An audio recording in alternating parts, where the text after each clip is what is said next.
Bharatiya Janata party के राष्ट्रीय अध्यक्ष आदरणीय राजनाथ सिंह जी, गोवा के लोकप्रिय मुख्यमंत्री श्रीमान मनोहर जी, उप मुख्यमंत्री जी श्रीमान अरुण जी, मंचावर बसलेले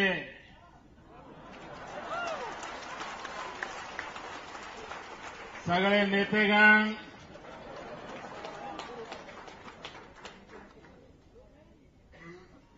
गोवांचे कार्यकर्ता बंधू भगिनी,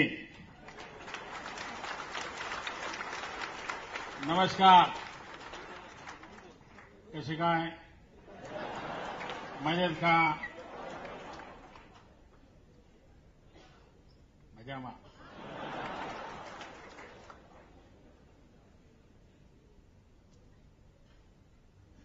मैं आदरणीय राजनाथ सिंह का बहुत आभारी हूं कि मुझे न सिर्फ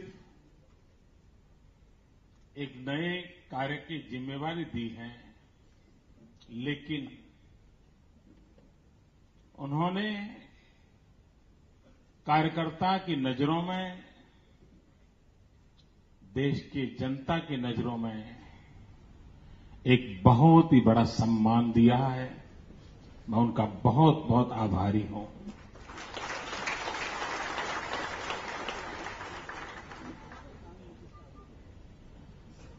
मित्रों, राजनाथ सिंह बोलने के लिए खड़े हो गए, मुझे बिठा दिया. वैसे बाहर के लोगों को इस घटना का मूल्य समझना बहुत मुश्किल है दोस्तों.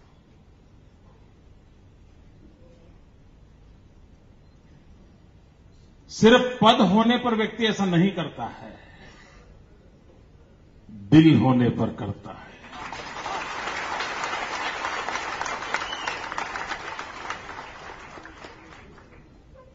और ये जो दरिया दिली की जिसको कहें, वो माननीय अध्यक्ष जी ने दिखाई है. और यही चीज है जो हमें दिन रात दौड़ने के लिए ताकत देती है. आखिरकार हम सब कार्यकर्ता हैं, और एक कार्यकर्ता के नाते हमें जब जो दायित्व मिलता है, उस दायित्व को जी जान से करना, पूरी शक्ति झोंक देना. ईश्वर ने जितनी शक्ति दी है, सामर्थ्य दिया है, उसका पूरा उपयोग इस दायित्व को निभाने के लिए करना चाहिए. ये हम सभी कार्यकर्ताओं को संस्कार मिले हुए हैं. और उस कार्यकर्ता के नाते भारतीय जनता पार्टी के सभी वरिष्ठों ने मुझे बनाया है, एक प्रकार से मेरा मोल्डिंग किया है. उंगली पकड़ करके मुझे चलाया है. मेरी सारी कमियों को दूर करते करते करते मुझ में अच्छाइयां भरने का लगातार प्रयास किया है. और कितने वरिष्ठ नेताओं ने मेरे पीछे अपनी शक्ति और समय लगाए हैं. कभी कभी तो मुझे लगता है कि इस पार्टी के वरिष्ठ नेताओं ने जितना शक्ति और समय अपने बच्चों को दिया होगा, उससे ज्यादा मुझे दिया है और मेरा लालन पालन किया है, मेरा मोल्डिंग किया है. और ये जो संस्कार मिले हैं, उस पर मेरा कोई अधिकार नहीं है. ये जो क्षमता मिली है, इस पर मेरा अधिकार नहीं है. इस पर अधिकार अगर सबसे पहले कोई इसका है तो भारतीय जनता पार्टी के लाखों कार्यकर्ताओं का है.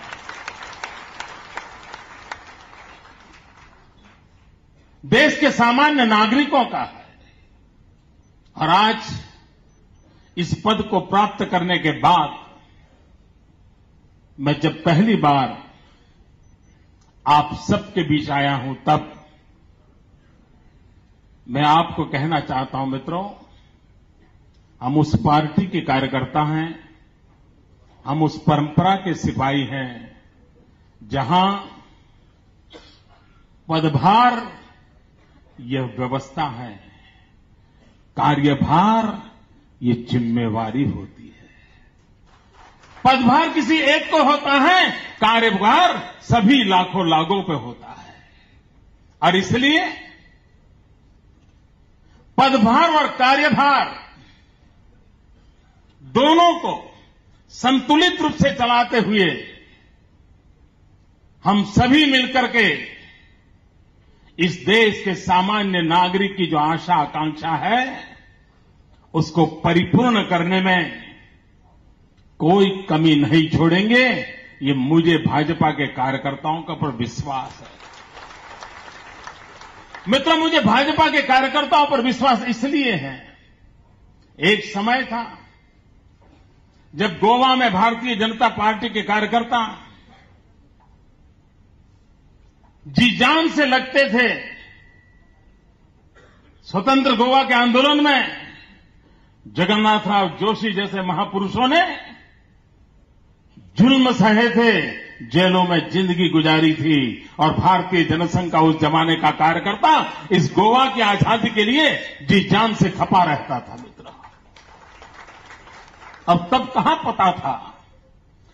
कहां पता था कि हम कभी इस राज्य के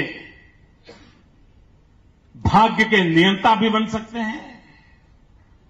जब हमारी जमानतें जब्त होती थी, उम्मीदवार ढूंढने के लिए जाना पड़ता था, तब भी भारत मां की जय कह करके ये हजारों कार्यकर्ता दिन रात लगे रहते थे। यह पूंजी किसके पास है? आज केरल में देखें, नागालैंड, मिजोरम, त्रिपुरा में देखें, मित्रों, कई हमारे कार्यकर्ताओं ने जिंदगी गंवाई है, उनको मौत के घाट उतार दिया गया, हमें अपने विचारों से विचलित करने का प्रयास किया गया, लेकिन उसके बावजूद भी न भारतीय जनसंघ का या भारतीय जनता पार्टी का कार्यकर्ता न उसने रुकने का नाम लिया, न उसने थकने का नाम लिया, न उसने झुकने का नाम लिया। यही तो विरासत है जिसको लेकर के हम आगे बढ़ रहे हैं।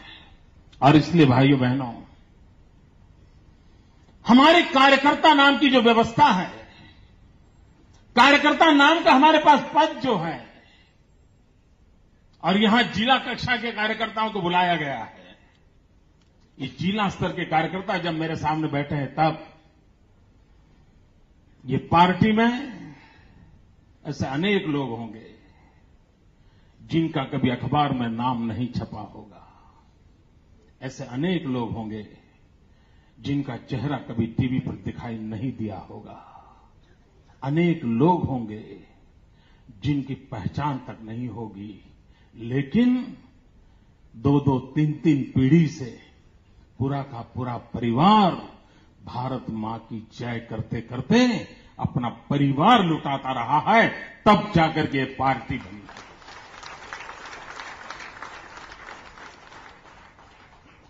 मित्रों, ये पार्टी को सपने लेकर के चली है। राजनीतिक जीवन को हमने सेवा का माध्यम माना है। व्यवस्थाएं बदलने के लिए, व्यवस्थाओं को दिशा देने के लिए, समयानुकूल परिवर्तन लाने के लिए निर्णय करने की व्यवस्था में होना बहुत जरूरी होता है, और इसलिए चुनाव जीत करके सत्ता में पहुंचना आवश्यक होता है। तब जाकर के फैसले कर सकते हैं, तब जाकर के निर्णय कर सकते हैं। सत्ता हमारे लिए भोग का साधन नहीं है।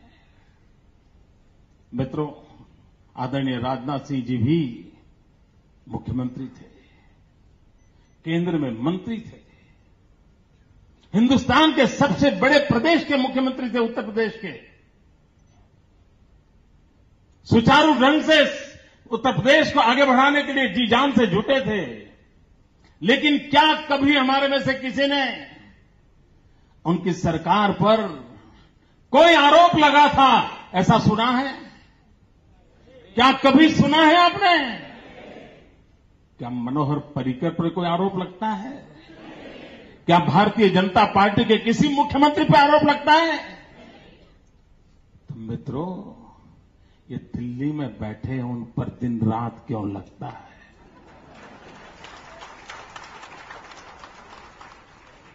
क्या कारण है? और उनको कोई परवाह भी नहीं है मित्रों। वे करप्शन प्रूफ हो चुके हैं। उनको इसका कोई असर ही नहीं होता है। और हंसी मजाक में निकाल देते हैं मित्रों। और कितनी बेशर्मी तो देखो, अरबों खरबों रुपया खर्च करके टीवी पे एडवर्टाइजमेंट दे रहे हैं। भारत के निर्माण पे हक है मेरा। लोग कहते हैं भारत के निर्माण पे शक है मेरा।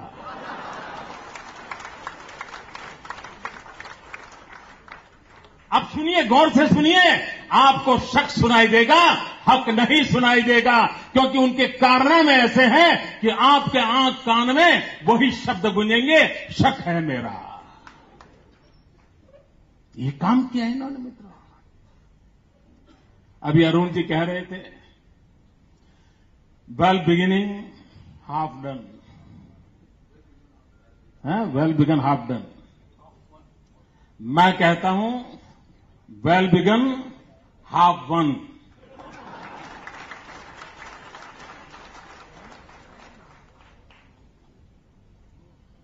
मित्र, एक सही नेतृत्व में भारतीय जनता पार्टी जो काम कर रही है और हम सबको जो छोटा मोटा दायित्व मिलता है,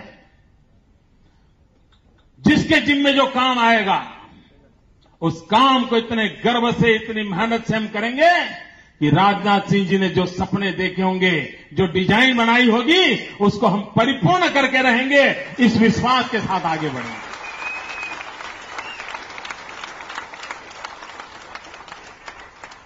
मित्रों,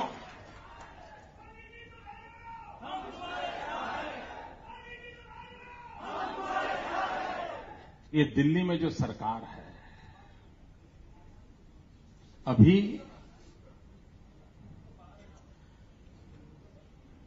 क्या समस्या है भाई आपको? आप तो जीटीवी वाले हैं, तो वो तो बहुत अच्छे लोग होते हैं।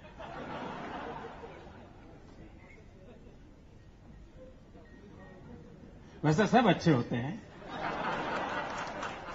वरना कल एक स्टोरी चलेगी, ब्रेकिंग न्यूज।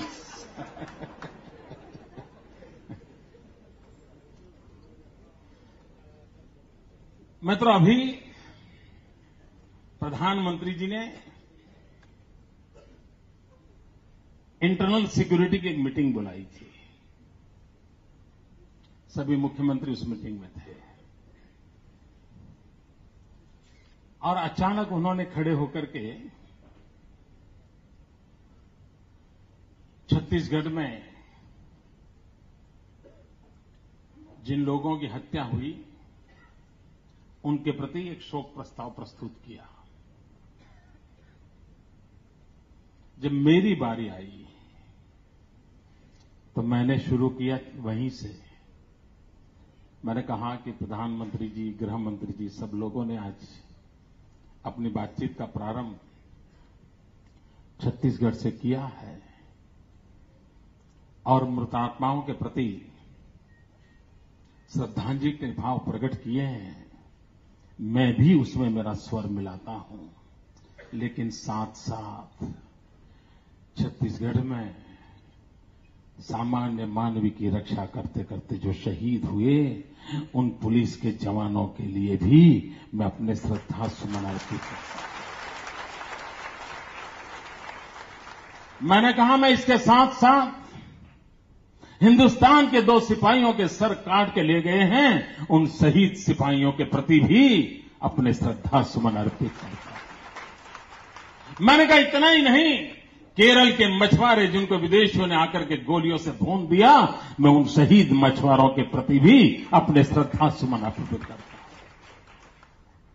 भाइयों बहनों, ये बात जो मैंने वहां कही, क्या इस देश के प्रधानमंत्री को करनी चाहिए थी कि नहीं?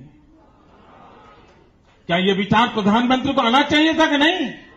वहां बैठी हुई सरकार के लोगों को उन शहीद पुलिस जवान याद आने चाहिए थे कि नहीं?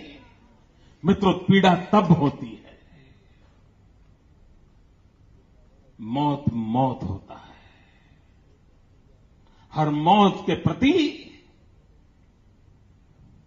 वही पीड़ा होनी चाहिए, वही आदर होना चाहिए। लेकिन दुर्भाग्य से दिल्ली में एक ऐसी सरकार बैठी है जिससे आप न कोई अपेक्षा कर सकते हैं, जिस पर आप न कोई भरोसा कर सकते हैं। और मित्रों, दुनिया में भरोसा सबसे बड़ी ताकत होती है।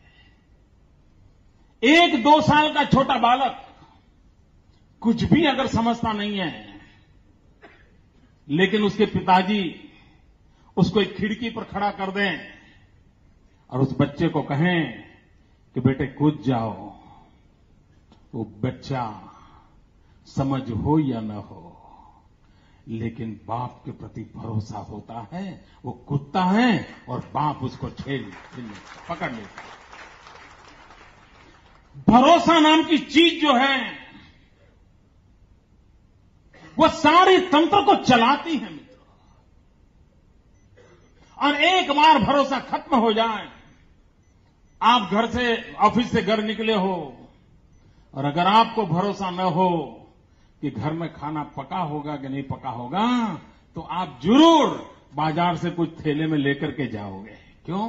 पता नहीं पका होगा कि नहीं पका होगा।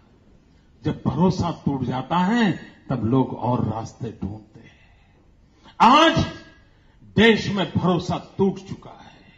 इतना ही नहीं, हर पल प्रति पल एक के बाद ऐसी घटनाएं घट रही हैं जिसमें देश का भरोसा टूटता ही जा रहा है, टूटता ही जा रहा है। आज दिल्ली के अंदर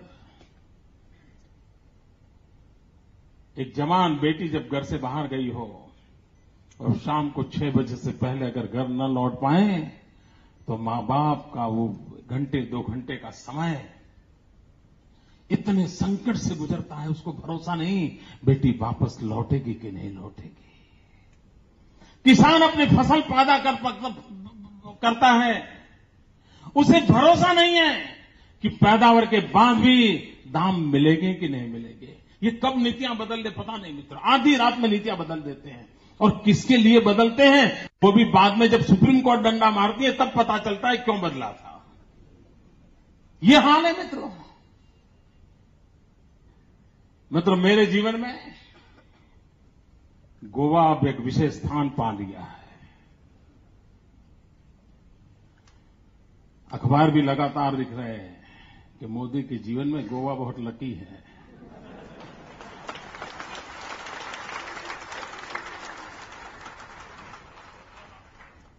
मित्रों, मुद्दा मोदी के लक का नहीं है। यही गोवा है जिसने 2002 में मुझे गुजरात की सेवा आगे बढ़ाने के लिए परवाना दिया था। और उसका नतीजा ये आया कि आज गुजरात चाइना के साथ स्पर्धा करने लगा है। अगर गोवा ने मुझे वो परवाना न दिया होता तो शायद मेरा गुजरात उसकी सेवा करने का मुझे सौभाग्य न मिला होता। मित्र, मुझे गोवा से जब जब आशीर्वाद मिले हैं उस काम ने नई ऊंचाइयां पार की है। और इसलिए मुझे भरोसा है इस बार भी कि गोवा ने मुझे जो आशीर्वाद दिए हैं और अध्यक्ष जी ने जो कार्य दिया है वो भी शानदार जानदार तरीके से यशस्वी होगा, ये मेरा विश्वास है।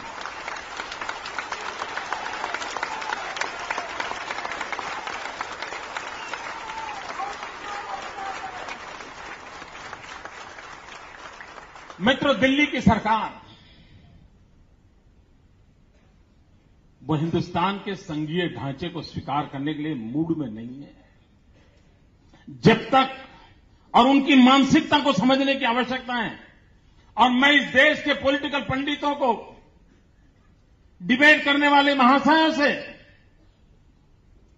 राजनीतिक दृष्टिकोण से एनालिसिस करने वाले महापुरुषों से मैं इस मुद्दे पर चाहूंगा कि आगे चर्चा हो देश में, उस बात को आगे बढ़ाएं।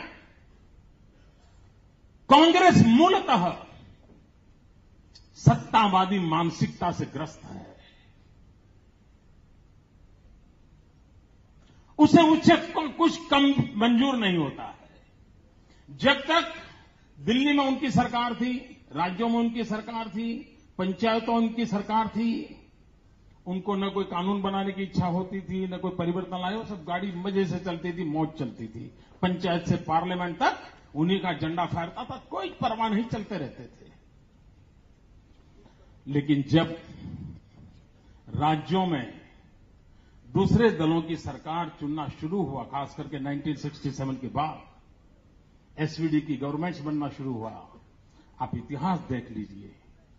जब विरोधी दलों की सरकारें बनी तो उन्होंने आर्टिकल 356 का बेफाम तरीके से, अनाप शनाप तरीके से दुरुपयोग किया और हिंदुस्तान में विपक्ष की किसी सरकार को 5 साल तक काम करने का अवसर नहीं दिया, मजबूर किया, उसको तोड़ दिया। धारा 356 का दुरुपयोग किया। उसके बाद उन्होंने क्या किया? अगर धारा 356 की कब्जाएं हो रही हैं, जरा ज्यादा आलोचना हो रही है, तो उन्होंने विरोधी दल को शाम दाम दंड भेद लोभ लालच सीबीआई पीबीआई जो है सबका उपयोग करके उन दलों को तोड़ा। उनके लोगों को उठा करके किधर ले आए? सरकारों को चलने नहीं दिया। राजभवनों को उन्होंने कांग्रेस भवन बना दिए। वो किसी विचार को, किसी व्यवस्था को, किसी परिवर्तन को स्वीकार करने की उनकी मानसिकता नहीं है। मित्रों, जो करेंगे हम ही करेंगे, किसी को करने नहीं देंगे, आने नहीं देंगे, कोशिश की तो उसको खत्म करके रहेंगे, यही कारनामे उनके चलते रहेंगे। और अब जब 356 लगाना मुश्किल हो रहा है, दल बदलू का कानून आने के बाद वो कठिन हो गया है, तो तीसरा उपाय उठाया है, हर किसी के पीछे सीबीआई छोड़ दो। अब देखिए, इस देश के विपक्ष के कोई नेता ऐसे बाकी नहीं है जो सरकार में हो और इन्होंने उस पर सीबीआई छोड़ी ना हो। क्यों? दबाना, दबोचना, और ये चीजें उनकी लोकतंत्र के प्रति अनास्था को प्रकट करती हैं। उनका लोकतंत्र पे कोई भरोसा नहीं है। वे राजनीतिक दलों को सम्मान के साथ देखने के लिए तैयार नहीं है, और तब जाकर के ये परिस्थिति पैदा होती है।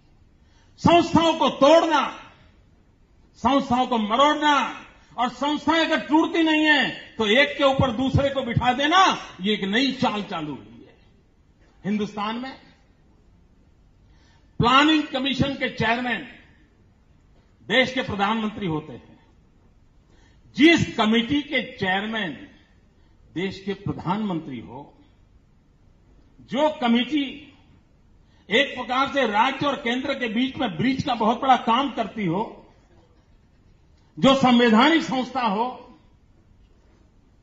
उसका भी अनादर करना और प्लानिंग कमीशन के ऊपर हिंदुस्तान ने कभी सोचा नहीं, माना नहीं, कल्पना नहीं की, वैसा एक एनएसी बिठा दिया। एक प्रकार से पिछले 50 साल से जो संस्था कुछ न कुछ करने का प्रयास कर रही थी, जिसके चेयरमैन प्रधानमंत्री थे, उस संस्था को एक प्रकार से नाम मात्र की बनाकर उन्होंने छोड़ दिया और उस पर एनएसी बिठा दिया, नेशनल एडवाइजरी काउंसिल। और वो उसके चेयरपर्सन कौन? तो मैडम। तो फिर प्रधानमंत्री बनाने की जरूरत क्या थी भाई? इतनी बड़ी कैबिनेट बनाने की जरूरत क्या थी? प्लानिंग कमीशन बनाने की जरूरत थी? इतने अरबों खरबों रुपये देश के खर्च करने की जरूरत क्या थी? और एनएसी भी कैसा? मैंने प्रधानमंत्री के सामने आंख में आंख मिला करके सीधा सवाल करते हुए अभी भाषण में कहा था उनको, रूबरू में वो हाजिर थे। मैंने कहा साहब मुझे बताइए, आप कहते हैं माओवाद खत्म होना चाहिए, आपके भाषण में उल्लेख किया है। माओवाद एक बहुत बड़ी चुनौती है आपने कहा है।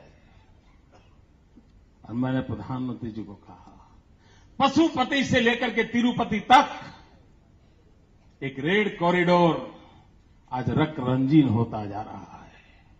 ये रक्त रंजित हो रहा रेड कॉरिडोर आए दिन निर्दोष लोगों को मौत के घाट उतार दिया जा रहा है। भले भोले निर्दोष नौजवान हाथ में बंदूक उठाने का शौक जग रहा है। देश तबाही के कंगार पर जाके खड़ा है और आप सिवाय बयान कुछ नहीं कर सकते, क्योंकि आपके इरादे नेक नहीं है। तो पूरे हाउस में सन्नाटा हो गया। और मैंने कहा मुझे बताइए, अगर आप, और भाइयों बहनों ये गंभीरता से सुनिए और हर गांव गली में बात पहुंचाइए। मैंने प्रधानमंत्री को सीधा सीधा पूछा, मुझे बताइए प्रधानमंत्री जी, आपकी नेशनल एडवाइजर काउंसिल जो है मैडम सोनिया जी जिसके अध्यक्षा हैं, उस एक एनआईसी के मेंबर, एनएसी के मेंबर, उसका एक एनजीओ चलता है, उस एनजीओ की एक अध्यक्षा माओवादी गतिविधियों के कारण जेल में थी और एक कलेक्टर को किडनैप किया गया था, आपको याद होगा। उस कलेक्टर को किडनैप किया गया था, उसके बदले में जिन लोगों को छोड़ने की मांग की गई थी, उसमें ये आपके प्रधानमंत्री के साथ जुड़ी हुई मैडम सोनिया जी के एनएसी के मेंबर के एनजीओ की अध्यक्षा थी। अगर उस अध्यक्षा जो इस प्रकार की गतिविधि में लगी हुई है और वो एनजीओ चलाने वाला व्यक्ति एनएसी में बैठा हो, तो आप कैसे देश को भरोसा दोगे कि आप माओवाद के खिलाफ लड़ना चाहते? ये संभव है क्या मित्रों? अरे जो पाप कर रहे हैं उन पापियों के साथीदार को अगर आप बगल में बिठाओगे तो पाप नष्ट होने की संभावना है, लेकिन उनको कोई शर्म ही नहीं है। इतना ही नहीं, मैंने प्रधानमंत्री जी से कहा कि प्रधानमंत्री जी, सिर्फ मैडम का भी मुद्दा है ऐसा नहीं है, आप भी बाकी नहीं हो। तो जरा चौंक गए। वैसे तो बहुत स्वस्थ बैठे थे, हिलते नहीं थे, आंख भी नहीं हिलती थी, ऐसे देखा है ना आपने? हाँ, इधर उधर कुछ नहीं। लेकिन जैसे ही मैंने कहा, ऐसा चेतना आ गई। मैंने कहा प्रधानमंत्री जी, सिर्फ एनएसी में नहीं, खुद के आपके प्लानिंग कमीशन में आपने उस व्यक्ति को बनाया है मेंबर, एक कमेटी का चेयरमैन बनाया है जिस पर माओवाद की गतिविधियों का आरोप लगे हुए हैं, जो जेल में थे। भले कोर्ट ने आज उनको जगह दे दी हो, लेकिन इसका मतलब ये नहीं होता है कि आप रातों रात उनको सर पे बिठा करके इस देश के पुलिस को डिमोरलाइज कर दो। माओवाद के खिलाफ जो लड़ रहे हैं, जिनकी जान की बाजी लगा रहे हैं, गोलियों को झेल रहे हैं, उसको इस प्रकार से अपमानित करने का कोई कारण नहीं था। प्रधानमंत्री के पास जवाब नहीं था। मित्रों, उस मीटिंग में हम लोगों ने जितने सवाल उठाए, और मैंने अकेले ने नहीं उठाए हैं, एनडीए सरकार के, एनडीए से जुड़ी हुई सभी सरकारों ने, सभी राज्य सरकारों ने दिल्ली सरकार को ढेर सारे सवाल पूछे थे। मित्रों, अब तक दिल्ली की सरकार जवाब देने के लिए हिम्मत नहीं करती है। आप जान सकते हो, अगर राष्ट्रीय सुरक्षा के मुद्दे पर ऐसा अगर झुलमुल रवैया रहा उनका, निर्दोष लोग मारे जाए और उनको वेदना तक न हो, बयान देने से अधिक कोई काम ना हो, तो मित्रों देश कैसे चलेगा? और क्या सही नहीं है कि जब होम सेक्रेटरी मिस्टर पिल्लाई थे, तब एक हिम्मत के साथ वो आगे बढ़ रहे थे, माओवाद के खिलाफ लड़ने की रणनीति बना रहे थे। जरा देश की जनता को बताया जाए वो कौन लोग थे जिन्होंने होम सेक्रेटरी को काम करने से रोका था। वो किसका निर्णय था जिसने होम सेक्रेटरी को हर काम पर रुकावटें पैदा की थी? किसने किया था ये? एक भी व्यक्ति यूपीए का पार्टनर स्टेट का नहीं था। ये सारा पाप करने वाले लोग उन्हीं की पार्टी के सारे लोग थे मित्रों। और वही माओवादियों ने सार्वजनिक जीवन में काम करने वाले व्यक्तियों को मौत के घाट उतार दिया। वो कोई किसी भी दल में क्यों न हो, लेकिन भाइयों बहनों, इंसान की मौत होती है, उसकी पीड़ा सबको होनी चाहिए। लेकिन दुर्भाग्य है दिल्ली की सरकार को इसकी पीड़ा नहीं है, और तब जाकर के निर्दोष लोग मारे जा रहे हैं। मित्रों इतना ही नहीं, ये कभी कभी कहते हैं कि हमारे साथी पक्षों के कारण हम ये कोएलिशन कंपल्सन है, ऐसा एक शब्द बोलते हैं, कोएलिशन कंपल्सन है। मैंने एक बार उनको पूछा, मैंने कहा प्रधानमंत्री जी बताइए इस देश के विदेश मंत्री कौन है उस समय के? वो तो मैंने कहा आप ही की पार्टी के थे। वो विदेश में गए, यूएन की मीटिंग में बैठे थे, और क्या किया? दूसरे देश का भाषण पढ़ना शुरू किया। वाह क्या सीन है! कोई तो समझ आता है भाई, कोई ऐसा फॉरेन मिनिस्टर हो इस देश का कि जो किसी दूसरे देश के भाषण को पढ़ना शुरू करे? अब ये कोएलिशन धर्म का कंपल्सन था क्या? आप औरों को दोष दे रहे हो? ये कोई तरीका है क्या देश चलाने का? अगर आप देश ऐसे ही चलाओगे, नॉन सीरियस है मित्रों, हम लोगों की मुसीबत का कारण है वो नॉन सीरियस हैं। उन्होंने इस देश की जनता को टेकन फॉर ग्रांटेड माना है। उनको इस देश के नौजवानों के भविष्य की परवाह नहीं है मित्रों, उन्होंने पिछले मैनिफेस्टो में कहा था 1 करोड़ लोगों को रोजगार देंगे। मित्रों आज मैं पूछना चाहता हूं, हमने तो नहीं कहा था कि आप ये करो, आपने देश को कहा था, आप वोट ले गए थे। क्या देश के 1 करोड़ नौजवानों को आपने रोजगार दिया? मित्रों आपको जानकर के आश्चर्य होगा और आनंद भी होगा। भारत सरकार का रिपोर्ट कहता है कि पिछले 5 वर्ष में हिंदुस्तान में जो कुल रोजगार मिले हैं, उन रोजगार में से 80% रोजगार भारतीय जनता पार्टी और उनके साथी पक्षों की सरकारों ने दिया। 80%। 20% में यूपीए की सरकारें और केंद्र की यूपीए सरकार आती है मित्रों। तो आपने किया क्या? क्या दिया देश को आपने?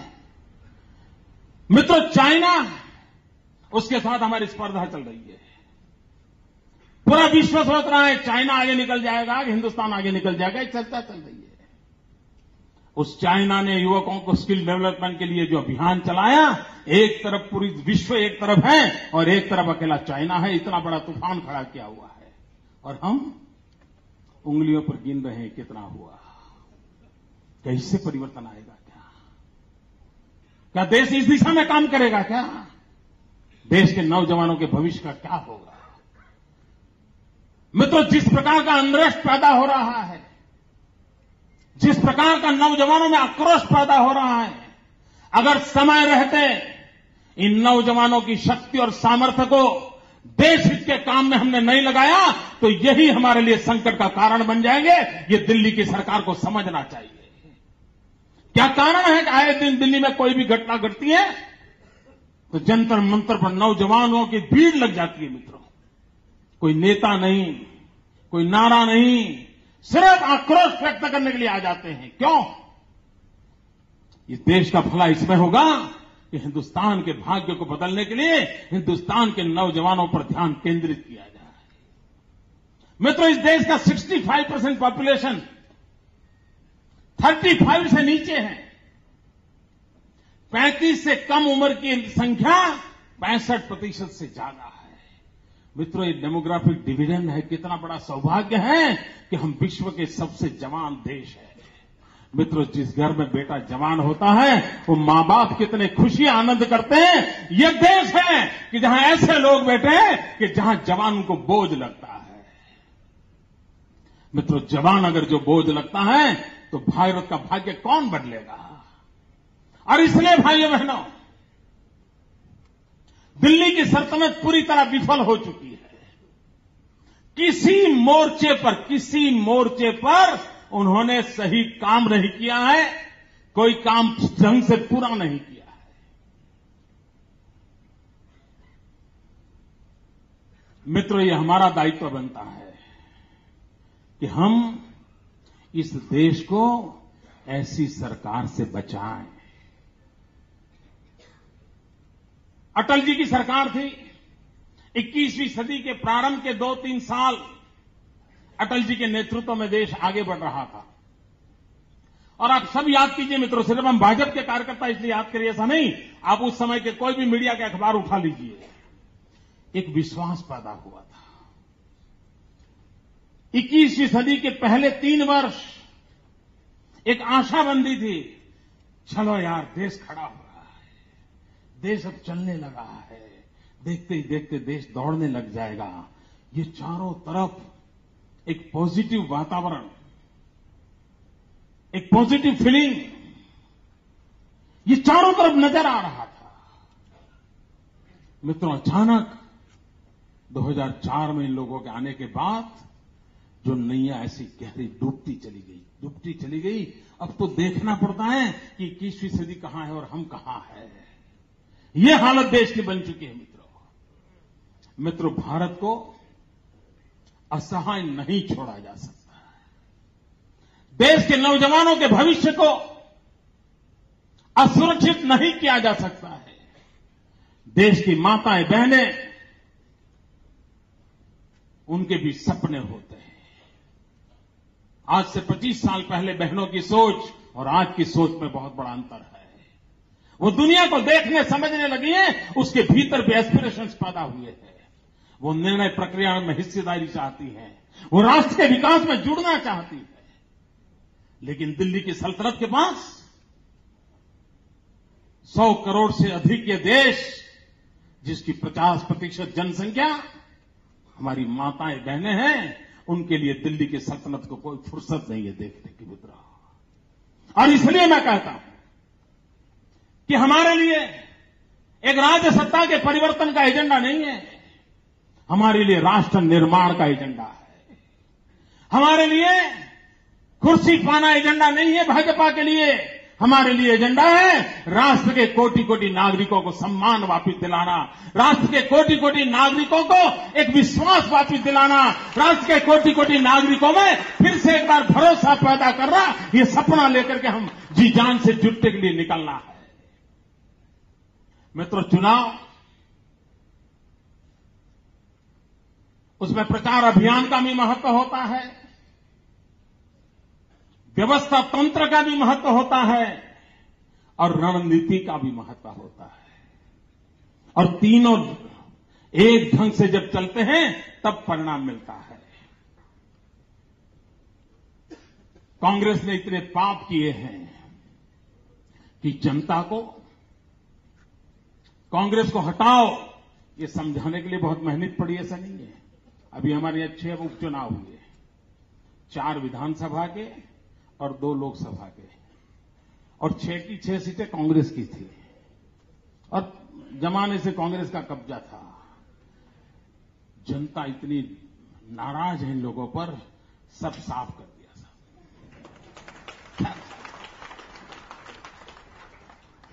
और मार्जिन भी इतना दिया है कि मित्रों, कांग्रेस के लोग समझ नहीं पाएंगे कि जनता का मिजाज क्या है। भाइयों बहनों, हम इस बात को लेकर के चलें, हम अखबार में दिखें या न दिखें, टीवी पर चमके या न चमके, हम कोशिश करें जनता जनार्दन के दिलों में हमारी जगह बन जाए। दोस्तों, एक बार उस सपने को लेकर के हम चलेंगे तो राजनाथ जी के नेतृत्व में इस हिंदुस्तान को फिर से एक बार जो काम अटल जी छोड़ के हमारे पास रखा हुआ है, उस काम को हम सब आगे बढ़ाएंगे और हिंदुस्तान को 21वीं सदी के सपनों को साकार करने के लिए पूरे देश में एक परिवर्तन की लहर उठेगी। इसी एक अपेक्षा और सब शुभकामनाओं के साथ और फिर एक बार मनोहर जी को मैं बहुत बहुत बधाई देता हूं, बहुत बहुत शुभकामनाएं देता हूं। मैं जानता हूं मित्रों, मैं भी एक मुख्यमंत्री हूं, वे भी एक मुख्यमंत्री हैं, तो परेशानियां मैं जानता हूं। आप देखिए गोवा में माइंस का कितना बड़ा संकट आया है, सारी एक्टिविटी रोक ली है ना, यही हुआ है ना। ये दिल्ली सरकार है, उसने दो काम करती है। एक, जो कुछ भी है उसको बांटो, इसको दे दो, इसको दे दो। क्यों? क्योंकि कुर्सी वापिस आ जाए। अच्छे काम के लिए रुपये खर्च करने की न उनकी समझ है न करने का इरादा है। और दूसरी तरफ पॉलिसी पैरालिसिस। आप देखिए उनकी नीतियों की ये दुर्दशा के कारण हिंदुस्तान में एक तरफ 30,000 मेगावाट बिजली उत्पन्न करने वाले कारखाने पड़े हुए हैं, फिर भी देश अंधेरे में है। क्यों? कोयला नहीं है। कोयला क्यों नहीं है? कोयला देने की पॉलिसी नहीं है। पॉलिसी क्यों नहीं है? प्रधानमंत्री ने जहां पूछना है वहां से जवाब नहीं आया है। आप मुझे बताइए भैया, अगर ऐसा ही चलेगा तो देश में कितने दिन औरों को, जिनके पास कोयला है, कितने दिन चलेगा? हमारे गुजरात में मित्रों आज हमारी 3,000 से ज्यादा मेगावाट बिजली के कारखाने बंद पड़े हैं। क्यों? कोयला नहीं है, गैस नहीं है। कारण दिल्ली सरकार का निर्णय नहीं है। क्या कोई देश ऐसे चल सकता है? मैं तो हैरान हूं साहब इन लोगों के दिमाग पर। अभी एक क्रिकेट का गड़बड़ हुआ तो जो महाशय सुप्रीम कोर्ट में वकालत करते थे, सालों तक जिंदगी काला कोट पहन करके बिताई है, वो अचानक टीवी पे आकर के बोलते हैं कि हम इसके लिए कठोर कानून बनाएंगे। उनको मालूम नहीं है कि ये कानून बनाने का कार्यक्षेत्र राज्य का है, ये केंद्र का सब्जेक्ट नहीं है, फिर भी वो बोल देते हैं। अब लोग पूछते क्यों नहीं बनाया, तो अब समझ में आया कि यार ये तो हमारा काम नहीं था, हम तो यूं ही बोल दिए थे। ऐसे लॉ मिनिस्टर हो सकते हैं क्या देश में? उनको हाँ, बहुत एक तो वो एक मॉडल कानून बना करके बेशक बना नहीं सकते कानून, लेकिन जिन लॉ मिनिस्टर को इतना प्राइमरी नॉलेज नहीं है, वो आपका न्याय कर रहा है। बताओ क्या होगा भाई? ये हालत है जी। मैं ऐसी सैकड़ों चीजें आपको गिना सकता हूं दोस्तों, और इसलिए मैं कहता हूं मित्रों, इस देश को कांग्रेस मुक्त भारत बनाना, यह हमारा सपना होना चाहिए। और इसलिए हमारा संकल्प होना चाहिए कांग्रेस मुक्त भारत का निर्माण। सारी समस्याओं की एक ही जड़ी बूटी है मित्रों। आपको हर समस्या का जवाब एक ही में है, देश को कांग्रेस से मुक्त करो। अगर कांग्रेस से मुक्त करेंगे, हर समस्या का समाधान मिलेगा, विकास की नई ऊंचाइयां मिलेगी, बेरोजगार को रोजगार मिलेगा, माता बहनों को सुरक्षा मिलेगी, राष्ट्र गौरव के साथ आगे बढ़ेगा, गांव गरीब किसान खेत और खलिहान के अंदर खुशहाली की नौबत आएगी। शर्त यही है, कांग्रेस भगाओ।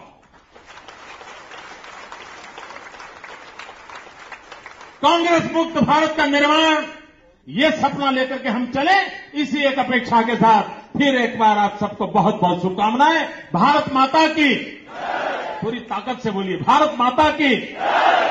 दो मुट्ठी बंद करके मेरे साथ बोलिए, वंदे वंदे वंदे वंदे वंदे वंदे वंदे। भारत माता की। भाइयों एक मिनट, जैसा मोदी जी